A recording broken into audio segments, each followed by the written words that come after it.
Nagbabalik ang masaganang buhay. Ako po si Merlaison para sa ating Feature Plan of the Week.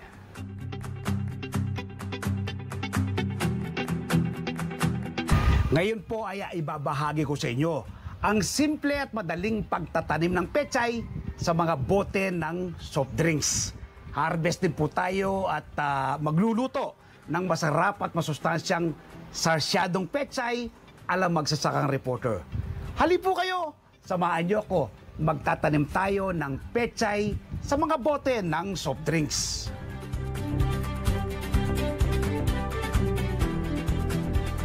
Ang pechay ay isa sa mga gulay sa Pilipinas na pinaka-paboritong kainin ng mga Pilipino. Maaari itong gamiting panglahok sa nilaga, sinigang o di kaya igisa, gataan at iba pa. Ang pechay ay mababa sa calorie, masustansya at may hatid na benepisyo kung mapapasama sa ating daily diet. Dahil mababa sa calorie, nakakatulong ang pechay sa pagpapapayat. Mataas din naman ang fiber ng pechay kaya nakakatulong ito sa ating digestion sa pag-iwas sa mataas na kolesterol sa ating katawan. Nakadadagdag din ito ng enerhiya sa ating katawan dahil sa taglay nitong protina at tumutulong rin sa pagsasaayos ng ating nasirang body tissue. Mayroon din itong taglay na potassium na isang mineral na mahalaga sa ating muscle control at pag-regulate ng blood pressure para makaiwas sa hypertension. Mayaman ang pechay sa vitamin K at calcium para sa matibay na buto, phosphorus para sa development ng mga buto at nakakatulong din sa pagsasaayos ng hormonal imbalance.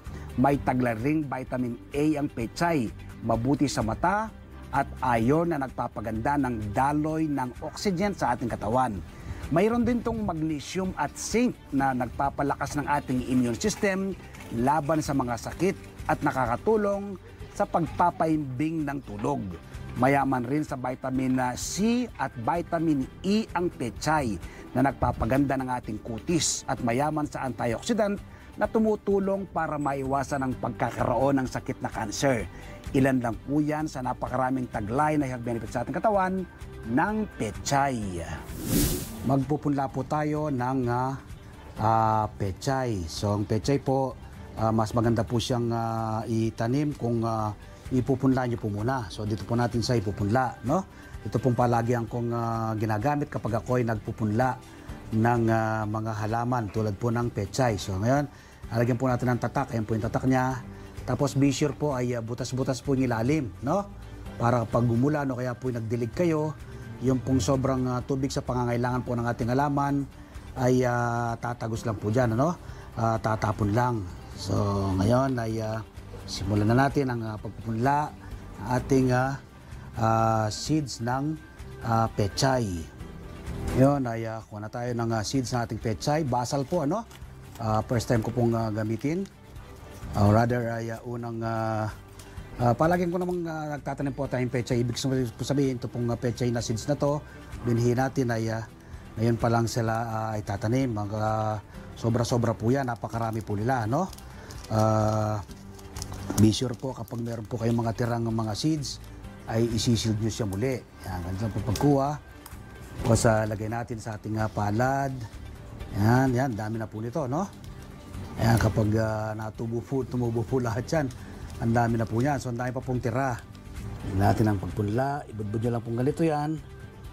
Ayan.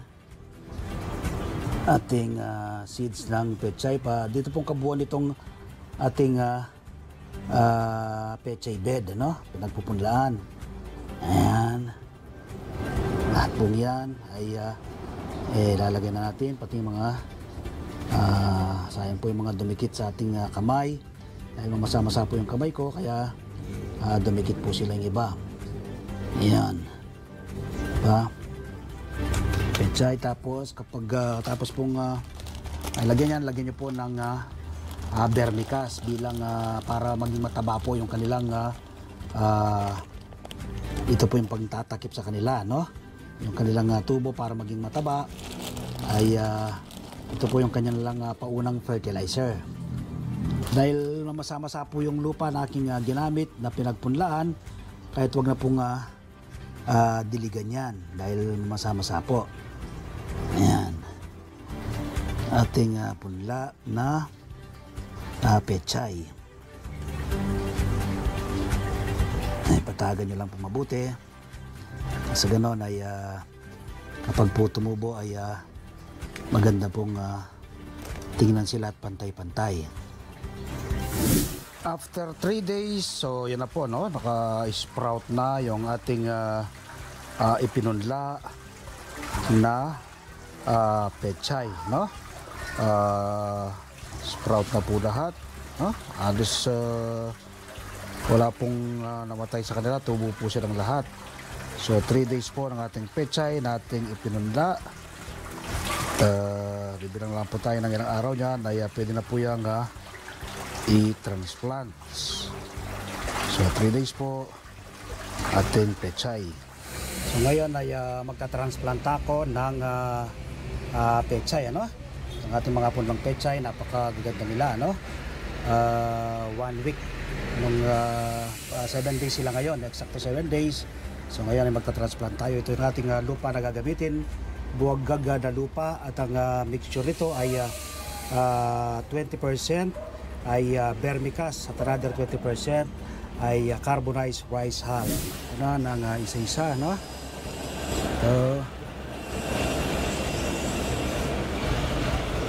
Isa. Tapos yan, dito. Sabay-sabay ko na sila itatanim. Yan. Ito. Yun. Yun, ay itatanim na natin. Yan. Baon lang ang bahagya. Tapos, yan. Tapos ko lang yung may. Yan. Ito. Ayan. Ayan. Maganda pong magtatanim ng mga nagtatransplant kayo ng mga gulay ay dapat tapon, ano? Kapag lubog na yung araw. Kung sa ganoon ay nakatitiyak ka na mapapatubo lahat ng inyong mga tinatransplant ng mga halaman. Tulad ng pechay. After 28 days, ano, pwede ka na pong umarbest ng iyong sariling tanim na pechay sa mga bote ng soft drinks. So ayan po yung ating mga tanim na pechay sa mga bote ng soft drinks. Simpleng-simpleng alagaan at patubuin. Kapag po nagtanim kayo nito, yung mga health benefits na binanggit ko ay makukuha po ng ating katawan, makakatipid ka na, masustansyang pagsasaluhan ng buong pamilya, nakakatulong ka pa sa pagpreserba sa ating inang kalikasan. 20 days old na pechay sa mga bote ng soft drinks. Magtanim din po kayo dito. Ngayon lang po isamahan nyo kung mag-harvest ng ating mga tanim na pechay. Tayo magluluto ng masarap at masustansyang sarsyadong pechay ala Magsakang Reporter. So ito po muna ang utang ating harvestin. Ayan, sakitan nyo po, oh. Ako, ang lusog, oh. Ito yung ikalawa. Ito, yan. Okay, dalawa na tayo. Tatlo. Alright. Apat. Itong last. 5. Oops. Itong pang-5. Ayan. Yun. Nako. Karami na po tayo, no? Ito pong 5 pirasong pechay nito, enough na po na pagsasaluan ng buong pamilya, no? Makatitiyak ka na masustansya dahil ikaw ang nagtanim, alam mo kung paano mo tinanim, at ngayon ay lulutuin natin masarap at masustansyang sarsyadong pechay ala Magsasakang Reporter.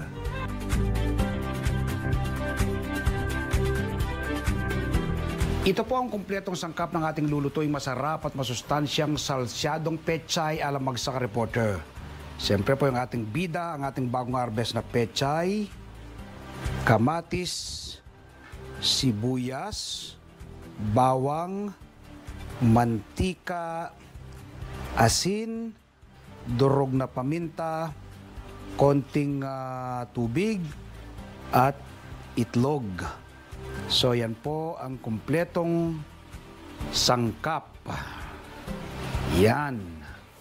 Okay, mainit ang kawali. Lagyan natin ang mantika. Alright. Medyo painitin ang bahagyang mantika. Mainit ng mantika, sunod ang bawang. Ayan.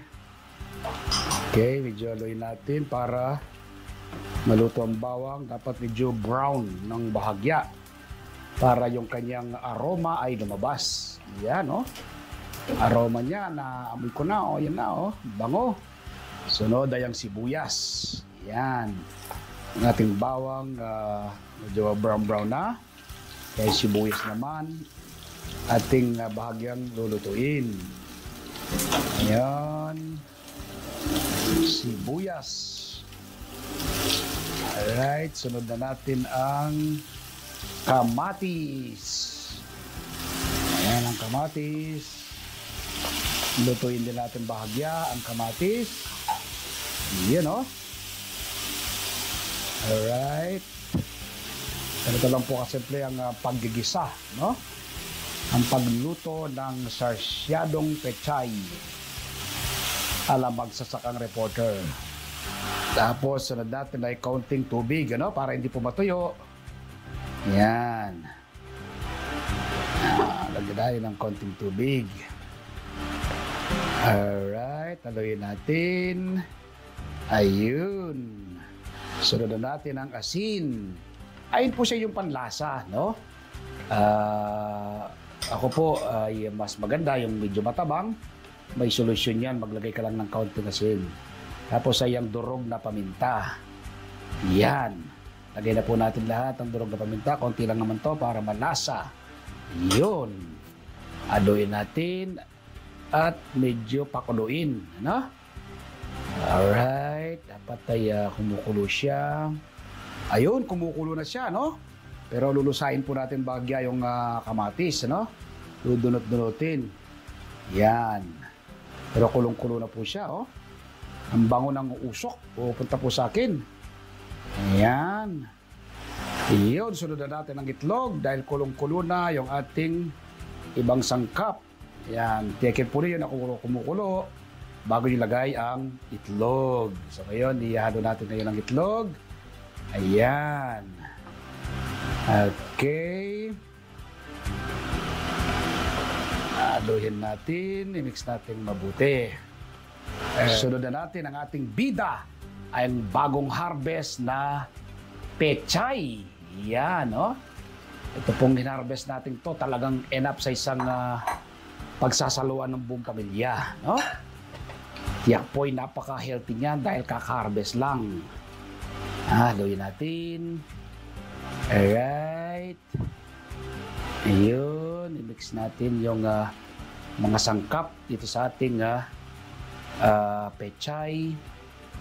Yan. Okay, tingnan natin. Kumukulo na siya uli. Matapos natin takpan. Ayun. Ang ganda ng kulo. So, tiyakin po ninyo kapag nagluluto kayong ganito, huwag nyo pong i-overcook ang ating gulay. Okay? Patayin na natin ngayon ang kalang. Alright. Yun. Bango. Parang itsura pa lang. Napakasarap na ng itsura, oh. So, ito po yung ating bagong lutong salsyadong pechay ala magsasakang reporter. Yan. So, ngayon po, titikman natin, ano? Iti-taste natin kung gaano po kasarap itong ating bagong lutong salsyadong pechay ala magsasakang reporter. Okay? Tama-tama po itong pang-ulam, no? Okay, ulam natin to sa ating kanin. Kuha tayo yung aking pong, yung pong pechay, kung makikita po ninyo, no? Hindi po siya, buo pa siya, no? Ibig sabihin, hindi natin siya na-overcook. Palagay tayo ng yung itlog, tsaka yung bawang sibuyas. Yan.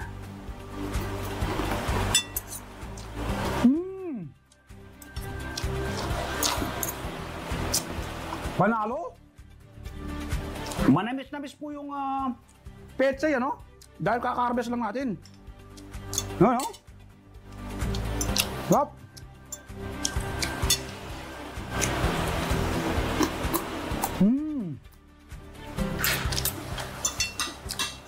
Hindi ko po in-overcook, ano? Apok lang yung gulay. Hop!